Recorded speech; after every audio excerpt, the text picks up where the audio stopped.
یەکێک لەو برا بەڕێزانەی کە خەڵکی ئێرەیە پێشەوەی بێمەلای لەو پێشۆ یەکترمان بینی وتی ئێمە ئافرەت بڵێ ماست ڕەشە ئەڵێن ڕەشە. سلام علیکم. علیکم السلام. حاڵتان باشە یاخوا سەلامت بن. هۆکاری ئەو قسەیە چی بوو کە لەوێ پێمە دوت؟ وەڵای مامۆستا پێشەشی بە خێراتنجی گەرمتانەکەن بۆ منتیقی هەورامان، یعنی زۆر پێمان خۆش بوو بە ڕێژی وەگوی سەردانی منتیقانە بکە کە بزانن پیاوی هەورامان لەگەڵ ئافرەتا چۆنە.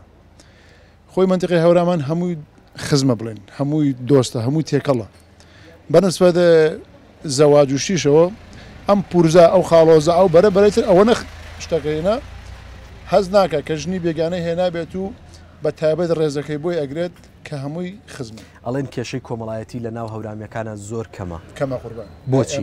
هۆکار چییە؟ هۆکارەکەی بەڕاستی زۆربەی کاتەکان ئینسان هەیە پیا و هەیە 24 سال لە دوکان و شتە مەشغوڵی دەروێت کە ئاچێتەوە ماڵیشەوە بەڕاستی ڕێزی خانەوادەکەی گرێت. پیاوەکەش کاچێتەوە ئەم ژنە ڕێزی پیاوەکەی بە تایبەت دەگرێت و خۆشەویستێکی زۆر لە بێنمانە. یعنی هۆکارەکەی ڕێزگرتنەکەیە. هۆکارەکەی ڕێزە. هۆکارەکەی بۆ نمونە ژنی هەوراین بەڕاستی لەگەڵ پیاویە تایبەتە کە ئەڵێ قوربان ئەو ماستە سپینی ئەڵێ قوربان تەواو کە بڵێ ڕەشە مەجبور بڵێن ڕەش.